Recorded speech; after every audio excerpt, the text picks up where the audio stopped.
जवानो क्या बंदा हो सपना हो कि जैथो लाग्दा हो मैन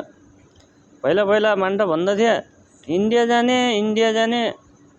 पैसा कमाउने काम धेरै पाइन्छ इन्डिया काम भन्छन् भन्दै थिए इन्डिया जाने कोही तोरो बेचिकन इन्डिया जान्थे कोही कोदो बेचिकन इन्डिया जान्थे कोही पैसा कमाउने भन्थे कोही क्या हुँदो जवानो म आया यहाँ 2 महिना 3 महिना हुन लाग्यो न पैसा छ न काम छ केही काम नभइकन बसे अरु केही नभए पनि घाम आए पनि घाम ताए पनि बस्ने काम त हुँदो है घाम आउने सिस्टम पनि रहन्छ क्या घाम पनि दिनमा आउँछन् गरे यो दिन कहिले आउने हो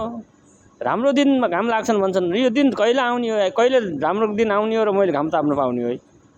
भन्देऊ त जवानो भन्देऊ त मैले अचम्म लाग्यो